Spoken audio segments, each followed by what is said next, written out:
a very good afternoon and warm welcome to all the students on Infinity Learn Neat by Shri चैतन्य। बच्चों, ये आपकी धैर्य series है जिसमें आपको धैर्य से काम लेना है और 12th वाले बच्चों के लिए स्पेसिफिकली इसको डिजाइन किया गया है। आपको A to Z सारे टॉपिक्स पढ़ाए जाएंगे। हम स्टार्ट कर रहे हैं 12th के फर्स्ट चैप्टर से ही, ताकि आपका एक बेस तैयार होना शुरू हो जाए एंड उस बेस के साथ में आप बहुत अच्छा परफॉर्म करते हुए चले जाएं अपने नीट एग्जाम के लिए। तो आज 12th की आपकी फर्स्ट क्लास, 11th भी आज स्टार्ट हो चुका है, 12th भी आज स्टार्ट हो चुका है। जोरों शोरों पे हमारे सेशन चल रहे हैं infinity learn NEET by Shri Chaitanya के ऊपर। Alright everyone, so a very good afternoon and warm welcome everybody. आज आपकी फर्स्ट क्लास बॉटनी की क्लास है जिसमें हम शुरुआत कर रहे हैं एक ऐसे महारथी चैप्टर की जो बहुत ही मजा पढ़ के 11th क्लास में आपने मॉर्फोलॉजी, प्लांट किंगडम पढ़ा हुआ है, उसे थोड़ा बहुत आप सीख जाएंगे जब आप SRFP को अच्छे से मंझ के समझ के चले जाएंगे। Good afternoon everyone. हाँ जी, यस बच्चे पार्टी। तो भाई आज की क्लास में हम शुरुआत करेंगे sexual reproduction in flowering plant की। सारे बच्चे अपनी प्रेजेंस को रजिस्टर कर दो बाय लाइकिंग द सेशन को लाइक जरूर करना है, इसको शेयर करो सारे फ्रेंड्स के साथ में। बाकी अपने दोस्तों को भी बुला लो कि फुल लेंथ कोर्स यहाँ पे आपका शुरू होने वाला है, हो चुका है। इनफैक्ट इन्फिनिटी लर्न नीट के ऊपर आपका 11th 12th का फुल लेंथ कोर्स की शुरुआत हो चुकी है। आज आपका पहला दिन है, तो पहले ही दिन से अगर आप जुड़ जाएंगे हमारे साथ में तो आपके सारे टॉपिक्स समझ में आते हुए चले जाएंगे। मैं हमेशा एक बात बोलती हूँ, जिस भी टीचर की, जिस भी गुरु की बात आपको समझ में आती है, आपको थ्रू आउट द ईयर एक ही टीचर को फॉलो करना चाहिए, बिकॉज वो आपके सारे डाउट्स को भी क्लियर हुआ चलेगा, उसको समझ में आता है कि आपको कहां पे प्रॉब्लम होने वाली है। तो जो मेरे 12th के बच्चे हैं जिनको ये लगता है कि 11th तो मैंने पढ़ लिया, 11th मेरा अच्छा गया खराब गया, दोनों बातों को छोड़ दो, अब 12th पे फुल फोकस होकर के पढ़ाई करो। 11th अगर बेकार भी हुआ है तो भी टेंशन की कोई बात नहीं है, 12th कंप्लीट करने के बाद में हम 11th को भी रिवाइज कर लेंगे। तो अभी इस टाइम को आपको बिल्कुल भी वेस्ट नहीं करना है, इफेक्टिवली यूज करना है हमें टाइम को। एंड 12th का तो एक भी टॉपिक आपको छोड़ करके नहीं जाना है। जो बच्चे मेरे बोर्ड्स भी देंगे इस साल, बोर्ड्स भी देना है आपको, नीट भी देना है, 2024 में नीट को जो एम कर रहे हैं उन बच्चों के लिए मैं बता दूं, आप बोर्ड एग्जाम हो चाहे नीट एग्जाम हो, वही एनसीईआरटी को तो आपको फॉलो करना है। तो वही एनसीईआरटी बेस्ड ही हम यहाँ पे पढ़ाई करने वाले हैं। एनसीईआरटी बेस्ड का मतलब ये होता है बच्चे कि एनसीईआरटी ना अपने आप में एक ऐसी किताब है जो देखने में आपको बहुत ही पतली सी प्रतीत होती है, बट हर एक वर्ड का, हर एक लाइन का इतने सारे मीनिंग है। जब आप उसको डिकोड करने बैठते हैं तो आपको एक्चुअल में समझ आता है कि कितना कॉम्प्लेक्स इस किताब को लिखा गया है। तो उसके अंदर ही आपको बहुत सारे मीनिंग मिल जाएंगे, बहुत सारे ऐसे तथ्य है जो आप समझते हुए चले जाएंगे। यस बच्चे पार्टी। हाँ मैम, ये 2023 के लिए है बच्चे। ये जो कोर्स हमने शुरुआत कर और वाले स्टूडेंट्स के लिए है, 2023 के बच्चे भी अगर क्विकली इसको रिवाइज करना चाहते हो तो आपका भी मोस्ट वेलकम है क्लास में, आप भी रिवाइज करके जा सकते हो। 2 दिन के बाद ही आपका पेपर है, क्विक रिवीजन में आपकी हेल्प हो जाएगी। तो शुरुआत करते हैं मेरे बच्चों हम SRFP की, which is sexual reproduction in flowering plants. Flowering plants, अगर मैं बात करूं प्लांट्स की, मैंने कहा 11th के कुछ टॉपिक्स को आप यहाँ पे कनेक्ट करते हुए चले जाएंगे। अगर मैं बात करूं प्लांट किंगडम जो आप पढ़ करके आए हो, मुझे सारे बच्चे चैट बॉक्स में बताइए, प्लांट किंगडम ये कहता है कि आपके 5 different types of plant present है। We have algae, which is the most primitive type of plant. We have bryophyte, we have pteridophytes, we have gymnosperms, and we have angiosperms. Out of these 5 different categories, the angiosperms are the most advanced plant. सबसे advanced plant है ये। angiosperm को ही आप flowering plant कहते हैं। Angiosperms जो आपके सबसे एडवांस्ड प्लांट है, मैं यहाँ लिख रही हूँ, angiosperms are the most advanced plants and angiosperms are the only ones which produces flower. अब आप समझिए, फ्लावर आपने देखा होगा कितना ब्यूटीफुल सा फ्लावर आपको देखने को मिलता है, एकदम से आपकी आंखों का अट्रैक्शन खींच लेता है वो फ्लावर। प्लांट को बहुत मेहनत करनी पड़ती है, तब जा करके वो उस ब्यूटीफुल से क्रिएचर को बना पाता है, फ्लावर को। अब उस मेहनत के पीछे कितने हार्मोन्स बनते हैं, उस मेहनत के पीछे क्या क्या चीजें इन्वॉल्व होती है, हम आज समझेंगे। हम आज कंप्लीट करेंगे फ्लावर के स्ट्रक्चर को, हम आज समझेंगे कि एंथर क्या होता है, हम आज समझेंगे ओवरीज क्या होती है, प्लस उसके साथ में हम लास्ट में कुछ क्वेश्चंस को भी सॉल्व करेंगे, जस्ट टू चेक आउट कि आपको कितना समझ में आया है। क्योंकि मैं हमेशा बोलती हूँ थ्योरी पढ़ना is passive learning, but question solve करना इज एक्टिव लर्निंग। लास्ट के लिए मत छोड़ो कि लास्ट में जाकर के एग्जाम का अनाउंसमेंट होगा तब मैं क्वेश्चन सॉल्व करूंगा, साथ साथ में क्वेश्चन सॉल्विंग एबिलिटीज अपनी डेवलप करते हुए चलो, साथ साथ में आप लोग क्वेश्चन सॉल्व करते हुए चलो। So alright everyone, let's get started. शुरुआत करते हैं बच्चे। फ्लावर, इस ब्यूटीफुल से डायग्राम को आप यहाँ पे देख पा रहे हो, इसको हम फ्लावर कहते हैं। अगर मैं बात करूं एंजियोस्पर्म्स की, तो एंजियोस्पर्म्स में flower is a reproductive organ. तो पहली चीज तो मैंने बता दी आपको कि बच्चे this is your reproductive organ, which means reproduction के टाइम पे इसको फॉर्म किया जा रहा है। प्लांट्स, आपको पता है, अगर मैं इसके लेवल ऑफ ऑर्गेनाइजेशन की बात करूं तो we do not have organ system level, we do have organ level. Plant में सेल्स होती हैं, प्लांट में टिश्यूज होते हैं, प्लांट में ऑर्गन होते हैं। ऑर्गन सिस्टम करके कुछ भी प्लांट में नहीं प्रेजेंट होता। एंड अगर ऑर्गन की हम बात करें तो we have root, stem and leaf, यही 3 ऑर्गन प्रेजेंट होते हैं। Your flower is the reproductive structure. ये तभी फॉर्म होता है जब प्लांट को रिप्रोडक्शन के प्रोसेस में एंट्री लेनी है, विच मीन्स कि फ्लावर का जो मेन फंक्शन हुआ वो हुआ जी रिप्रोडक्शन का। फ्लावर के अंदर जो पार्ट्स आपके प्रेजेंट है, जिसको कि आप वॉल्स बुलाते हो, उसमें से 2 ऐसी वॉल्स हैं जो डायरेक्टली रिप्रोडक्शन में इन्वॉल्व होती हैं, वेयरएज 2 ऐसे भी है जो डायरेक्टली इन्वॉल्व नहीं होती है। तो जो डायरेक्टली इन्वॉल्व होंगी उसको आप एसेंशियल वॉल्स कहेंगे। तो मैं लिख देती हूं बच्चे, we have androecium and we have gynoecium. ये जो दोनों है, these are the essential ones, ये रिक्वायर्ड होती है। Whereas 2 और वर्ल्स आप देख पा रहे होंगे, 2 और नाम आपको यहां पे दिख रहे होंगे, विच is your Corolla and calyx. These 2 are the non-essential। का मतलब क्या ये हुआ कि इसका जरूरत ही नहीं है प्लांट को? जी नहीं, ऐसा बिल्कुल भी नहीं है, डायरेक्टली इन्वॉल्व नहीं है, but they do help in the process of reproduction. कैसे हेल्प करते हैं इसके बारे में मैं डिटेल में आपको समझाऊंगी। तो नॉन एसेंशियल वर्ड्स आपकी हो गई मेरे बच्चों कैलिक्स एंड कोरोला। इन दोनों को आप एक्सेसरी वर्ड्स भी कहते हैं, लिख देती हूं, और these are also called as accessory whorls। तो मेरे प्यारे बच्चों, फ्लावर के अंदर I am having a basal swollen part which is this one, ये वाला पार्ट जिसको कि मैं थैलेमस कहती हूं।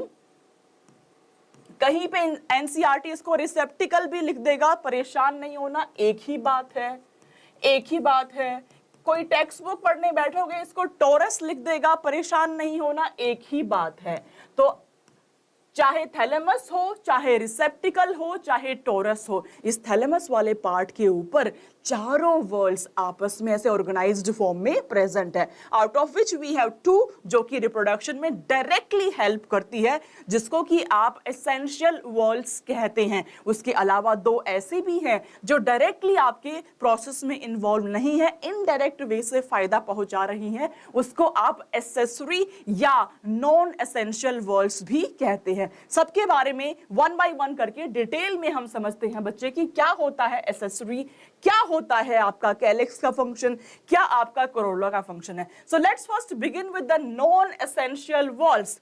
अगर मैं बात करूं बच्चे सेपल्स की, एवरीवन यहां लिख देती हूं नॉन एसेंशियल वॉल्स। साथ साथ में मेरे अपने नोट्स बनाते हुए चलेंगे सारे के सारे बच्चे, एंड आप टेलीग्राम चैनल को भी ज्वाइन कर लीजिए ताकि आपके पास सारे नोटिफिकेशंस भी आ जाए क्लासेस के भी, and you will be able to get all the notes in PDF format on the Telegram channel. तो उसको भी आप ज्वाइन कर लो, डिस्क्रिप्शन में हमने डलवा दिया है उसको ज्वाइन कर लो। नोट्स को शेयर करना जितना हो सके अपने दोस्तों के पास में, इतना ब्यूटीफुल नोट्स है। ये नोट्स सेल्फ सफिशिएंट है, इसके अलावा आपको कोई किताब कुछ भी पढ़ने की आवश्यकता नहीं पड़ेगी। तो सेपल्स मेरे प्यारे बच्चों, these ones are the sepals. आपने करा हो तो फ्लावर के अंदर नीचे एक ग्रीन कलर का ऐसे लीफ लाइक स्ट्रक्चर आपको दिख रहा होता है, जिसको कि हम कैलेक्स कहते हैं। कैलेक्स का जो ग्रुप होता है उसको आप सेपल कहते हैं। जो ग्रीन कलर्ड छोटी सी लीफ आपको फ्लावर के जस्ट नीचे देखने को मिलती है उसको आप कैलेक्स या सेपल्स कह रहे हैं। Sepal is the group of calyx. इसका क्या फंक्शन होगा? जब ये फ्लावर आपका बड स्टेज में होगा उस टाइम पे this calyx, this sepal is going to provide protection to your flower. तो इसका मतलब मैं लिख देती हूं, the function is to provide protection to the flower in bud stage। जब ये फ्लावर ब्लूम नहीं हुआ है, जब ये फ्लावर क्लोज्ड फॉर्म में है, ब्लूम नहीं हुआ है, उस केस में प्रोटेक्शन प्रोवाइड करने का function will be of your this one, this calyx, जिसके ग्रुप को आप सेपल्स कहते हैं। Coming on to the second one, दूसरे की अगर हम बात करें, second one everyone, which is called as petals.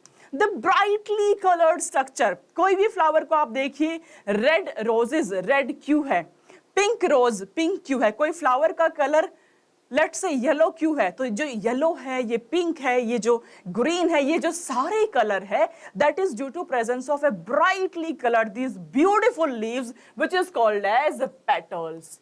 ये आपकी पेटल्स होती है। This is also non essential, ये डायरेक्टली इन्वॉल्व नहीं होता है। तो सेकेंड नंबर पे मेरे प्यारे बच्चों, सेकेंड पे we are having first sepals, second we are having petals. Petals, क्या हम ग्रुप को कोरोला लिख दे? बोलो यस मैम, बिल्कुल आप लिख सकते हो। तो ग्रुप को हमने लिख दिया जी कोरोला। अब आप समझिए, ये ब्राइटली कलर्ड है, ब्यूटीफुल से है, कहीं से भी किसी भी इंसान के अट्रैक्शन को खींच, ऑर्गेनिज्म के अट्रैक्शन को खींचने की क्षमता रखते हैं। Those ones are your petals और कोरोला। मतलब आप देखिए, since they are brightly coloured, they are brightly coloured, तो नेचर ने इसको ब्राइटली कलर्ड क्यों बनाया है? नेचर ने हर एक चीज को बहुत अच्छे से एस्टैब्लिश करके इकोसिस्टम में रखा हुआ है। तो ये ब्राइटली कलर्ड पेटल्स इसलिए है ताकि ये बायोटिक एजेंट्स का अट्रैक्शन ग्रैब कर सके, ताकि पॉलिनेटर से पॉलिनेशन करवा सके। इसी वजह से इसको ब्राइटली कलर्ड रखा हुआ है। तो फंक्शन की अगर मैं बात करूं, the function would be to attract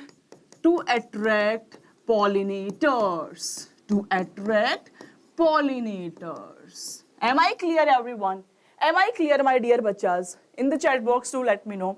तो हमने ये बात करी, फ्लावर के 4 वॉल्स होते हैं, उसमें से 2 ऐसे हैं जो डायरेक्टली रिप्रोडक्शन में इन्वॉल्व है, जिसको आप एसेंशियल वॉल्स कहते हैं, एंड्रोजियम एंड गाइनोजियम। 2 ऐसे हैं जो डायरेक्टली इन्वॉल्व नहीं है बट इनडायरेक्ट फंक्शन प्ले करके उस प्रोसेस को ईज दे रहे हैं, जैसे कि we have calyx and we have corolla. Calyx का फंक्शन होता है उस फ्लावर को बर्ड स्टेज में प्रोटेक्ट करना, कोरोला का फंक्शन होता है पॉलिनेटर्स को अट्रैक्ट करना ताकि पॉलिनेशन इजीली हो पाए। Am I clear? Yes, am I clear to all my kids out there? Am I clear? चलिए आगे, चला जाए आगे, चलिए superb. Moving on to the essential parts.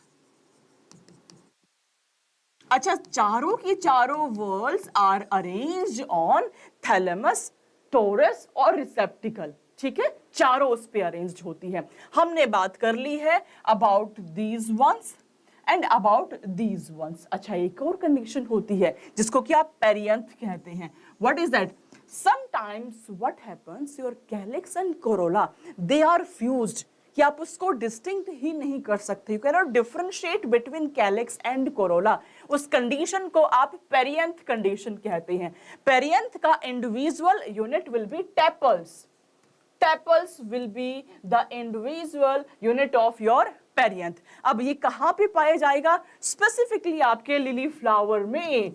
Lily flower का कैरेक्टरिस्टिक फीचर होता है अरे बच्चों कि वहां पे पेरियंथ पाया जाएगा, मतलब लिलिएसी फैमिली का कैरेक्टरिस्टिक है that they are having presence of perianth.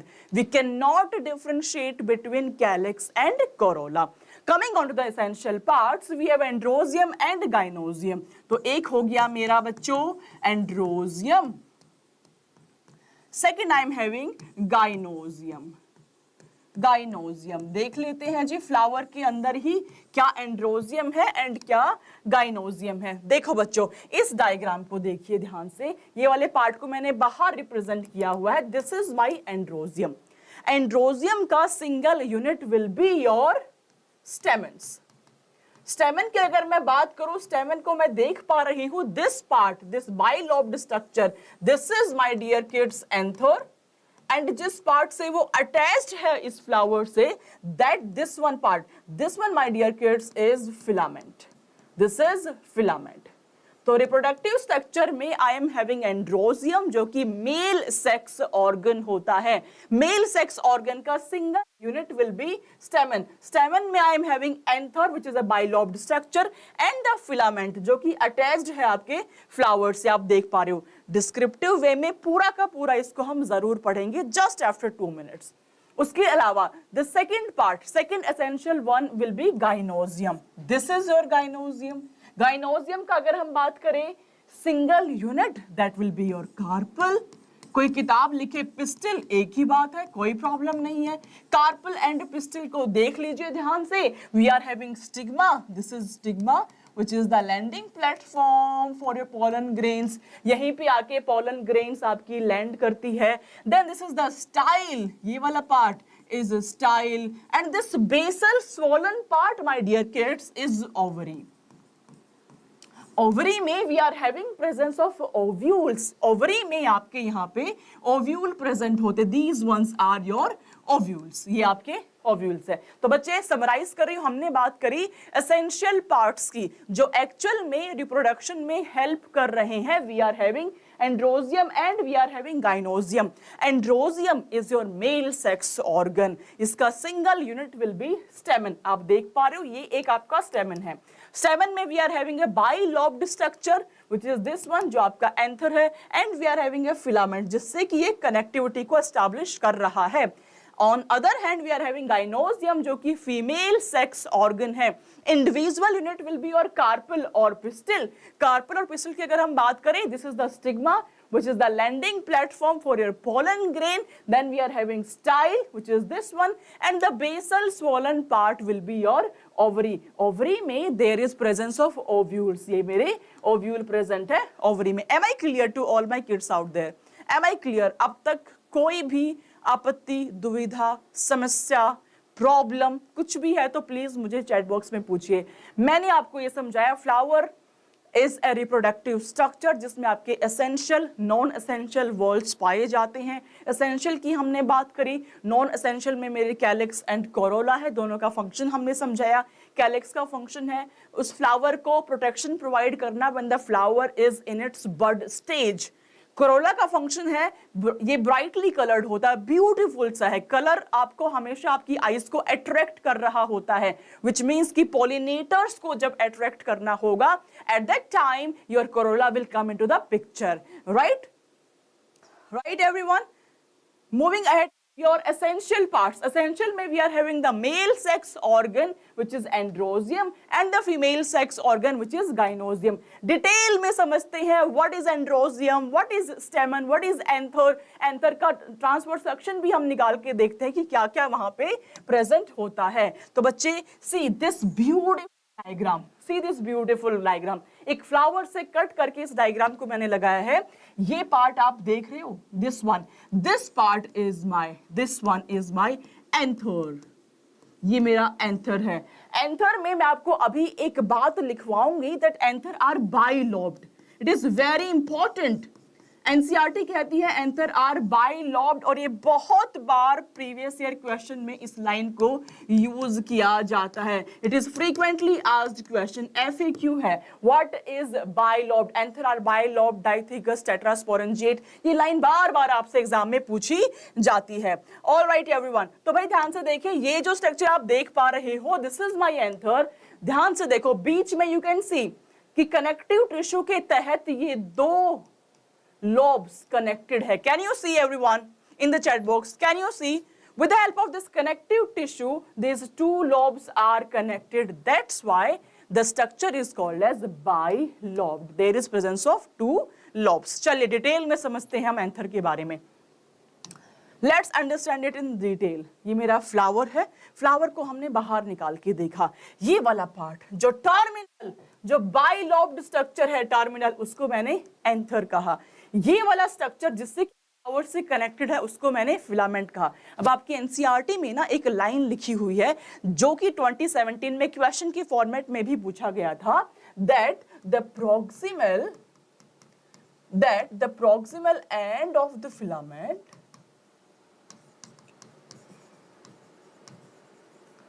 is attached to petals। ये लाइन आपके एनसीईआरटी ने लिखी हुई है जो कि 2017 में क्वेश्चन भी आपसे पूछा गया था। आप लोगों को लगा ये लाइन कहां से पूछ ली, प्रॉक्सिमल एंड क्या है, डिस्टल एंड क्या है। तो मेरे प्यारे बच्चों, ये जो फिलामेंट है, प्रॉक्सिमल मतलब जो क्लोज प्रॉक्सिमिटी में प्रेजेंट है, जो बिल्कुल पास में प्रेजेंट है, तो ये वाला and will be the proximal end of my filament, whereas this end, this will be distal end. So distal end of the filament is attached to your anther, whereas proximal end of the filament is attached to your petals. Thalamus के अंदर petal से वो attached होगा। Am I clear in this thing? NCERT में लिखा हुआ है इस लाइन को, एनसीईआरटी में लिखा हुआ है, 2017 में प्रीवियस ईयर क्वेश्चन पूछा गया था इसी लाइन के ऊपर। बच्चे घबरा गए थे, ये क्या पूछ लिया हमसे। यस एवरीवन, समझ पा रहे हो बच्चे? सेशन को लाइक जरूर करो, सारे के सारे बच्चे इसको लाइक करो, शेयर करो, अपने सारे फ्रेंड्स को भी बुला लो ताकि इतने बेहतरीन सेशन से कोई भी बच्चा वंचित ना रह जाए। मैंने फिर से बताया, फ्री ऑफ कॉस्ट आपको पढ़ाया जाएगा, A to Z everything we will cover. आपको वो समझ आ जाएगा जब आप पढ़ना शुरू करेंगे तो। यस, तो स्टेमन की अगर मैं filament, long slender structure and form male reproductive organ. Detail में समझ लेते हैं हम, थोड़ा और डिटेल में जाते हैं। तो ये मेरा एंथर वाला पार्ट है, ये मेरा एंथर वाला पार्ट है, ये मेरा फिलामेंट वाला पार्ट है। एंथर को मैंने कहा बाइलॉब्ड स्ट्रक्चर। बाइलॉब्ड के अलावा एनसीईआरटी ने एक और बात लिखी है एंथर के संदर्भ में, that it is dithecous. What do I mean by that? Dithecous. Dithecous का मतलब हुआ बच्चों, there is presence of two theca layers. Longitudinal way में अगर आप देखेंगे, there is presence of two thecas. Yes, तो एंथर का structure will be bilobed dithecous. और एक और वर्ड मैं यहीं पे ऐड कर रही हूं, डिटेल में अभी समझाऊंगी, that it is tetrasporangiate. It is tetrasporangiate, very important word. 4 microsporangium present होते हैं, 4 microsporangium within the anther itself. बात करते हैं अभी ये तीनों बातें, अपनी कॉपी में आप लोग जरूर लिख लीजिए, बहुत बार इसके ऊपर क्वेश्चन आपसे पूछा गया है। Yes, anther will be bilobed, dithecus, and it is tetrasporangiate. Moving on to the next part. Detail में समझते हैं कि क्या आपका एंथर है। तो जो एक्सपेंडेड लोबुलर स्ट्रक्चर है at the end of the filament, उसको तो आपने कह दिया जी एंथर। उस एंथर का फंक्शन क्या है?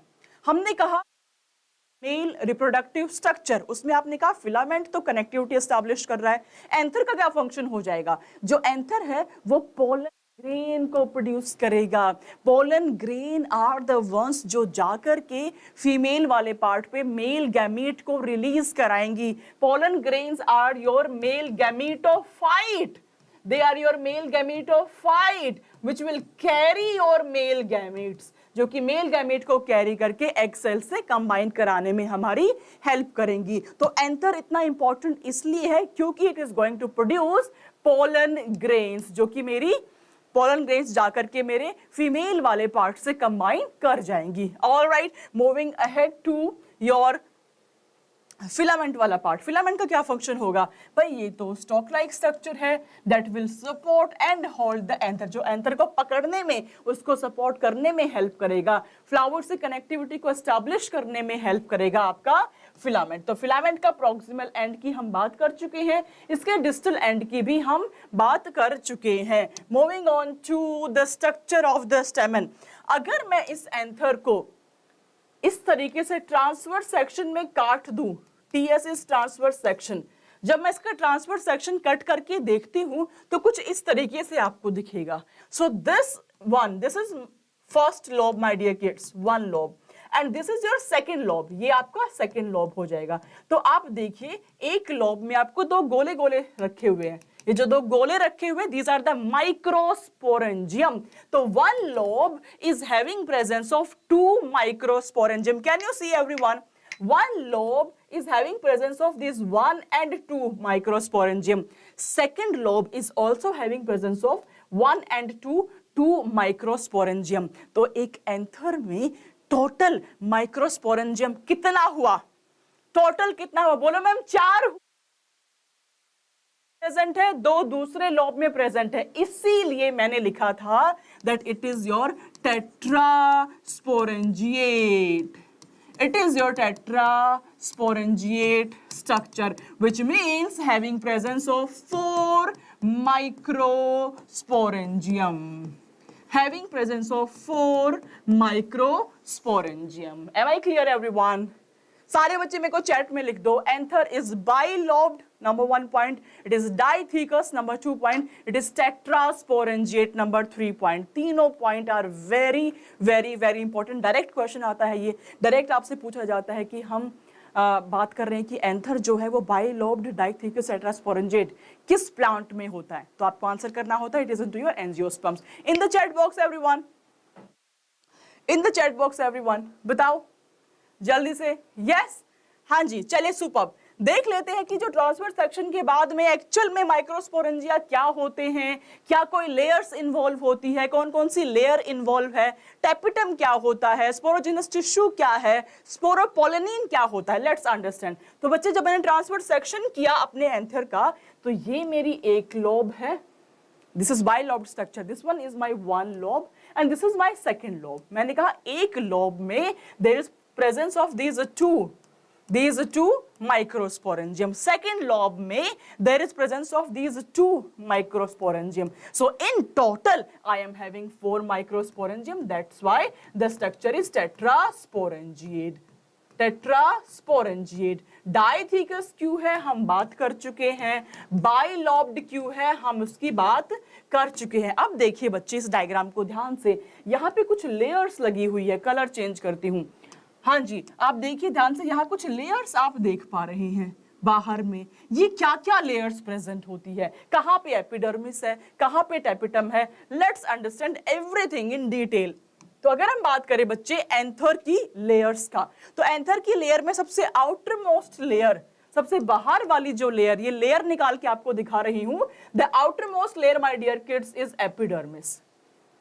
हमारी outer most layer is the skin. Skin का काम क्या होता है मैम? प्रोटेक्शन प्रोवाइड करना। सिमिलरली इस एपिडर्मिस का काम भी क्या होगा बच्चे? प्रोटेक्शन प्रोवाइड करना। Number 2, beneath the epidermis we are having presence of, इसके नीचे, एपिडर्मिस के नीचे, beneath it we are having presence of endothecium. Second layer endothecium के नीचे 2 to 3 लेयर्स आपकी मिडल लेयर प्रेजेंट है। एंड द इनरमोस्ट जिसका फंक्शन भी बहुत बेहतरीन है, that is your tapetum. Number 4 is tapetum. तो ये 4 मेरी एंथर की लेयर्स प्रेजेंट है। ये 4 एंथर की लेयर के अंदर स्पोरोजिनस टिश्यू आपका फिल्ड है। Sporogenous filled inside these four layers. समझ पा रहे हो? इसका सेक्शन कट करके मैं आपको दिखा रही हूं बच्चों. This outermost is your epidermis. This one layer is endothelium. 2 to 3 layers of middle layer. Innermost is your tapetum जो कि multinucleate है. And tapetum के inside में we are having sporogenous tissue which is filled like this. Am I clear? We are having these four anther layers. One by one चारों के बारे में हम समझते हैं. Let's first begin with the epidermis. सबसे पहले शुरुआत करते हैं आउटर मोस्ट एपिडर्मिस के बारे में. इसका क्या फंक्शन होता है? एपिडर्मिस मेरे प्यारे बच्चों लिख लीजिए. एपिडर्मिस मेरे प्यारे बच्चों लिख लेंगे सारे बच्चे. Epidermis outer most. beneath epidermis we are having endothelium. Beneath endothelium we are having middle layers, and the inner your tapetum which is multinucleate. Inside the tapetum we are having sporogenous tissue. चलिए जी, epidermis क्या होता है समझ लेते हैं. Outer most जो cell है वो जो कि आपका प्रोटेक्शन का फंक्शन प्रोवाइड कर रही है उसको आप एपिडर्मिस कहते हैं. This is one cell thick outermost होता है. मेन फंक्शन इसका प्रोटेक्शन है. इसके अलावा जब ये एंथर का डेहिसेंस होगा, भाई मैंने आपको समझाया एंथर के अंदर आपके पोलन ग्रेन डेवलप हो रहे हैं. मेन फंक्शन तो यही है कि पोलन ग्रेन को यहां पे डेवलप करा के अल्टीमेटली फीमेल पार्ट तक लेकर के जाना, ताकि फीमेल पार्ट में ये मेल गैमीट को रिलीज करेगा, मेल एंड फीमेल गैमीट का कॉम्बिनेशन बनेगा and we will be having egg cells. Main function तो यही है. ऑलराइट एवरीवन, तो बच्चे अगर हम बात मेन फंक्शन की, तीनों layers epidermis, endothecium and your middle layer, तीनों लेयर मिलके इस एंथर की डेहिसेंस को कॉज करती है. What do I mean by that? Dehiscence means bursting of the anther. जब आपके अंदर में पोलन ग्रेन पनप रही है तो जब तक ये बर्स्ट नहीं होगा तब तक pollen grain will not be able to come out. वो बाहर नहीं आ पाएंगी. तो बच्चे मेन फंक्शन हो गया protection and dehiscence of the anther along with endothecium and middle layer. Then we have stomium. Very important word. Previous year question इस पे आता है. What is stomium? It is present between two pollen sacs. यहां पे आपके दो pollen sac के बीच में, कलर चेंज करती हूं, there is presence of stomium. Stomium का काम क्या होता है? ये जो ग्रूव्स आपके बन गए हैं ना, इस ग्रूव्स को ही आप स्टोमियम कहते हैं. आप समझिए ऐसे ग्रूव्स बने हुए, इस ग्रूव से ही एक्चुअल में एंथर का डेहिसेंस होगा. एक्चुअल में यही से ही इसका बर्स्टिंग होने जाएगा. तो anther will dehiscent at this particular stomium region only. Alright, जो ग्रूव्स आपके प्रेजेंट है that would be your stomium. Yes everyone, clear? Am I clear to all the kids out there? Am I clear? Do let me know in the chat box. Do let me know in the chat box, am I clear or not, everyone?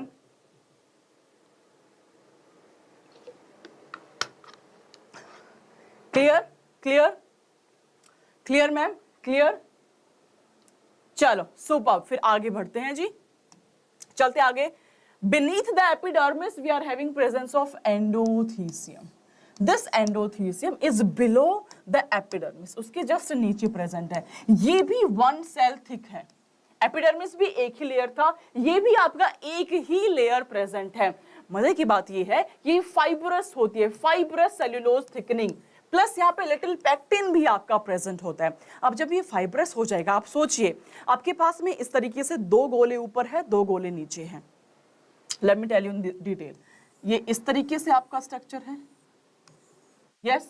अब आप मुझको एक बात बताइए, अगर मैं ये कहती हूँ कि ये पार्ट, ये वाला पार्ट, ये वाला पार्ट, ये फाइब्रस है एंड मुझे पता है ये मेरा स्टोमियम है जहां से की बर्स्टिंग होनी है, तो अगर ये वाले पार्ट फाइब्रस होंगे तो यहां से बर्स्ट होना कितना इजी हो जाएगा. इसीलिए नेचर ने इसको फाइब्रस रखा हुआ है. तो your endothecium will be fibrous, cellulose thickening will be present. Function की अगर आप बात करेंगे तो at maturity these cells will lose the water and they will also help in the dehiscence of the anther, ये भी डेहिसेंस में function play करेंगे। एक बार प्रीवियस ईयर क्वेश्चन में पूछा गया था आपसे कि डेहिसेंस में हेल्प करने वाली सेल्स कौन सी होती है, तो बच्चों के दिमाग में सिर्फ ये था कि एंडोथीसियम इज द वन जो कि डेहिसेंस में हेल्प कर रही होती है। बट मेरे प्यारे बच्चों, आपकी एपिडर्मिस, आपकी एंडोथीसियम, आपकी मिडल लेयर, तीनों मिल करके डेहिसेंस को कॉज करती है। तीनों का फंक्शन होता है डेहिसेंस को परफॉर्म कराने में। Am I clear everyone? Manu Rana, Vamsi, Amit, am I clear? चले नेक्स्ट पे। Next is your middle layer. भाई इसके बाद हम क्वेश्चन भी सॉल्व करेंगे, कितना आपको समझ में आया आज हमें पता चल जाएगा। Middle layer below the endothecium, जो थर्ड लेयर है, जो कि 2 to 3 लेयर्स आपकी प्रेजेंट है। एपिडर्मिस की कितनी लेयर मेरे प्यारे बच्चों? एपिडर्मिस की कितनी लेयर प्रेजेंट थी? बोलो मैम, बस एक लेयर प्रेजेंट थी। एंडोथीसियम की भी एक लेयर प्रेजेंट थी मनु राय। यस, आपकी मिडल लेयर की 2 to 3 लेयर प्रेजेंट होंगी। फंक्शन की अगर आप बात करेंगे तो at maturity they will degenerate and they will also help in dehiscence of the anther. ये एंथर को प्रोटेक्ट भी करेंगी और उसको डेहिसेंस भी प्रोवाइड करने में हेल्प करेंगी। अल्टीमेटली जो भी पोलन ग्रेन का मेरा फॉर्मेशन हो रहा है, at maturity your anther will burst and all the pollen grains will be released in the environment. वो रिलीज हो जाएंगी एंड वही पोलन ग्रेन आपकी फीमेल के पास में जाकर के, फीमेल गैमेटोफाइट के पास में जाके फीमेल गैमेट से मेल गैमेट का कॉम्बिनेशन करा देंगी and finally they will help in fertilisation process. Alright everyone, तो ये आपकी 4 लेयर की बात हुई। बात करते हैं सबसे इंपॉर्टेंट फॉर प्लांट, सबसे important for us, because NEET exam में बहुत बार क्वेश्चन आता है, the inner most layer which is your tapetum. सबसे अंदर में ये सेल प्रेजेंट है। It surrounds the sporogenous tissue and sporogenous tissue में ही मेरी पोलन ग्रेन का फॉर्मेशन होने जा रहा है। इसकी सराउंडिंग में प्रेजेंट है मेरी टेपिटम की लेयर। The cells are multinucleate. मुझे बता दो सेल्स मल्टी न्यूक्लिएट कब होती है बच्चों? हाँ जी, मुझे बता दो सेल्स मल्टी न्यूक्लिएट कब होती है? कम ऑन एवरीवन, कोई भी सेल मल्टी न्यूक्लिएट कब होगी? जब आपका रिपीटेड कैरियोकाइनेसिस हो रहा हो। न्यूक्लियस तो डिवाइड कर रहा है बट साइटोप्लाज्म मतलब साइटोकाइनेसिस आपका नहीं होता। उस केस में हम कहेंगे the cells will be filled with the lots of nucleus. The condition would be multinucleate. उस कंडीशन को आप मल्टी न्यूक्लिएट कंडीशन कह देते हैं। सारे बच्चे अपने कॉपी में लिख लेंगे इस चीज को। Repeated karyokinesis is there and cytokinesis is not there. In that case the cell will be your multinucleate. तो टेपिटम की cells my dear kids are multinucleate and polyploid. They contain Ubisch bodies. जो आपकी Ubisch bodies होती है they secrete sporopollenin. Now what is that? What is sporopollenin? Nature में enzyme अगर कोई present है दैट इज योर स्पोरोपोलिन। कोई भी एसिडिक कंडीशन ऐसी नहीं है, कोई भी एसिडिक अल्कलाइन कंडीशन जो कि इसको डिसॉल्व कर पाए। आज तक कोई भी एंजाइम हम ऐसा डेवलप नहीं कर पाए हैं जो इस मॉलिक्यूल को तोड़ पाए। तो sporopollenin is the most resistive chemical till now present on the earth. जो हमें पता है उसके हिसाब से सबसे रेजिस्टिव केमिकल इज स्पोरोपोलिन। अब आप कहेंगे ऐसा क्यों किया नेचर ने? नेचर तो हर चीज बहुत सोच समझ के करती है। ऐसा इसलिए किया गया क्योंकि जो पोलन ग्रेन है वो प्लांट के लिए बहुत ही इंपॉर्टेंट है, क्योंकि वो मेल गैमेट को कैरी कर रहा है। प्लांट रिप्रोड्यूस करना चाहता है ताकि नए प्लांट्स को फॉर्म किया जा सके, स्पीसीज का कंटिन्यूटी मेंटेन रखा जा सके। तो in a way pollen grain is very important for the plant. तो पोलन ग्रेन की जो पैकिंग है वो करता है plant with the help of sporopollenin, ताकि उसको एक ऐसा पैकिंग मटेरियल दिया जा पाए जिसको कोई भी तोड़ ना पाए। आप समझिए कोई चीज आपके काम की होती है ना, आपको अपने रिश्तेदार के यहाँ किताबें भिजवानी है, आप कोई भी पैकिंग मटेरियल को यूज कर लेते हो। बट अगर आपको वहीं पे कोई कांच का सामान देना है, मोबाइल भिजवाना है, जो इंपॉर्टेंट चीजें हैं उसको आप बबल रैप कराते हो, है ना, जस्ट टू इंश्योर कि जब वो ट्रांसफर हो रहा है, ट्रांसफर के प्रोसेस में मेरे उस सब्सटेंस को कोई भी हार्म नहीं होना चाहिए। इन अ सिमिलर वे नेचर ने भी पोलन ग्रेन को सबसे टफेस्ट सब्सटेंस से पैकिंग करी है, विच इज योर पोलन ग्रेन, ताकि ट्रांसफर के प्रोसेस के अंदर कोई भी नुकसान ना हो पाए मेरी पोलन ग्रेन का। पोलन ग्रेन मेरा इजीली प्लांट के पास में पहुंच जाए एंड फीमेल गैमेट को रिलीज कर पाए। तो मेरे प्यारे बच्चों, it is very important of NCERT that sporopollenin, यहां लिखती हूं, it is the most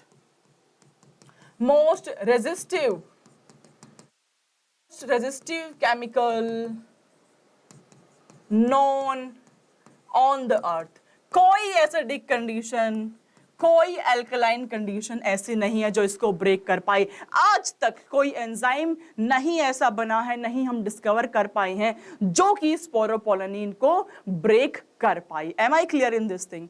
और ये स्पोरोपोलेनिन कहाँ बन रहा है? बोलो मैम, टेपिटम में। इसीलिए tapetum layer is important. Function की अगर हम बात करें तो it will nourish the developing pollen grain. आपका जो आउटर मोस्ट था एपिडर्मिस, आपका एंडोथीसियम, आपका मिडल लेयर, तीनों का काम था प्रोटेक्शन प्रोवाइड करना एंड डेहिसेंस में हेल्प करना। बट जो टेपिटम है, जो इनर मोस्ट है, इसका फंक्शन है स्पोरोपोलेनिन को सिक्रेट करना, नंबर 1। और जो डेवलपिंग पोलन ग्रेन्स है, जो स्पोरोजेनस टिश्यू में डेवलप हो रही है, उसको नरिशमेंट प्रोवाइड करना will be the main function of your inner most layer which is tapetum. Am I clear to all my kids out there? Am I clear everyone? जल्दी बता दो भाई चैट बॉक्स में, am I clear to all my बच्चास out there? तो एक बार summarise कर दूं मैं, एक बार समराइज कर दूं। आउटर मोस्ट था मेरा एपिडर्मिस, जिसका काम था perform the function of protection. It will help in the dehiscence of the anther to release the pollen grain. Endothecium का भी यही काम था। टेपिटम का काम क्या है भाई? It nourishes the pollen grain. pollen grain को नरिशमेंट प्रोवाइड कर रहा है। ये जो सेल्स है, इसमें डेंस साइटोप्लाज्म है, मोर देन 1 न्यूक्लियस, मैंने कहा मल्टी न्यूक्लिएट कंडीशन यहाँ पे पाई जाती है। स्पोरोजेनस टिश्यू की अगर हम बात करें बच्चों, the cells of the sporogenous tissue undergo meiotic division to form microspore tetrad. Microspore tetrad क्या होता है? माइक्रोस्पोरोजेनेसिस क्या होता है? माइक्रोस्पोर कैसे बनते हैं? पोलन ग्रेन कैसे बनता है? जानने के लिए आपको कल के लेक्चर में आना पड़ेगा। तो कल हम पढ़ेंगे बच्चों की माइक्रोस्पोरोजेनेसिस क्या होता है, कैसे पोलन ग्रेन आपकी बनती है, कैसे आपका माइक्रोस्पोर का फॉर्मेशन होता है। आज हमने जो पढ़ाई करी है, फ्लावर के स्ट्रक्चर के बारे में हमने समझा है, क्या क्या पार्ट्स होते हैं, रिप्रोडक्टिव पार्ट क्या है, एसेसरी पार्ट क्या है, एंथर की लेयर्स क्या होती है, टेपिटम सेल्स क्या है, इसके बारे में हमने जाना समझा। उस पे बेस्ड कुछ क्वेश्चंस आप बच्चों को दे रही हूँ, सॉल्व करो ताकि हमें समझ में आए कि जितना पढ़ा है उसको हम कॉम्प्रीहेंड करके क्वेश्चन सॉल्व कर पा रहे हैं या नहीं कर पा रहे। Everyone in the chat box, first question, wall of a pollen sac consist of. Pollen sac की जो वॉल्स है उसमें क्या क्या प्रेजेंट है बच्चों?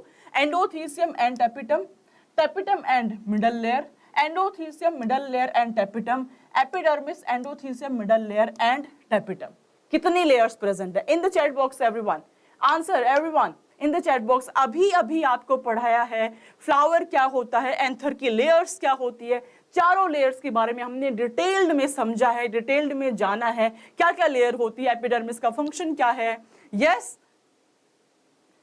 पोलन सैक की वॉल। मनु राय, थोड़ा फिर से देखो बेटा क्वेश्चन को, फिर से देखो क्वेश्चन को मनु राय। हाँ जी, परफेक्ट परफेक्ट आंसर। तो बच्चे, outer most is my epidermis, उसके नीचे जो एक सिंगल लेयर है विच इज एंडोथीसियम, उसके नीचे 2 to 3 layers of middle layer and the inner most जो कि मल्टी न्यूक्लिएट है, दैट इज माय टेपिटम। ये 4 लेयर आपकी प्रेजेंट होती है, चारों को आप एंथर की लेयर्स बोलते हैं। ठीक है, मोहित यादव डी है। ठीक है, आया समझ मनु एंड मोहित यादव? जो नए बच्चे हैं सेशन को शेयर कर लो और चैनल को सब्सक्राइब कर लो बच्चे। अब नॉन स्टॉप आपकी क्लासेस होंगी, 11वीं की भी 12वीं की भी। Every class will be available on YouTube Infinity learn NEET by Shri Chaitanya itself. You just have to stay tuned. Telegram हमारा ज्वाइन कर लो, नोट्स आपको मिलते रहेंगे। चलिए जी, next question, next one, next question. अभी आज की कक्षा में आपको समझाया है मैंने, अभी आज की कक्षा में हमने बात करी है इस चीज की, which one of the following is fibrous? fibrous कौन सा था?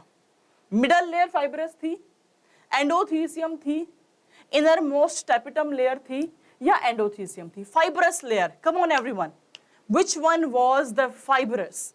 Do let me know in the chat box. Fibrous, मैंने आपको कहा था कि बड़े सारे बच्चों को ये मिसलीडिंग इंफॉर्मेशन पता होती है कि सिर्फ और सिर्फ एक ही लेयर है जो कि डेहिसेंस के लिए रिस्पॉन्सिबल है, और उस लेयर को वो क्यों मानते थे? क्योंकि वो फाइब्रस होती है। बट एक्चुअल में epidermis, endothecium and middle layer तीनों मिल करके आपका डेहिसेंस को कॉज कर रही होती हैं। तीनों मिल करके एंथर को डिसरप्ट करके पोलन ग्रेन को रिलीज कर रही होती हैं। यस बच्चे, fibrous layer kids is your endothecium. हमने अभी इस क्लास में बात करी that this layer is your fibrous, ताकि आपके जो चारों पार्ट है वो फाइब्रस अगर होंगे तो स्टोमियम वाले पार्ट से डेहिसेंस होना काफी इजी हो जाएगा। स्टोमियम इज द ग्रूव जो आपके दोनों लोब्स के बीच में प्रेजेंट होता है। Yes Manu, perfect answer, perfect, it is your endothecium.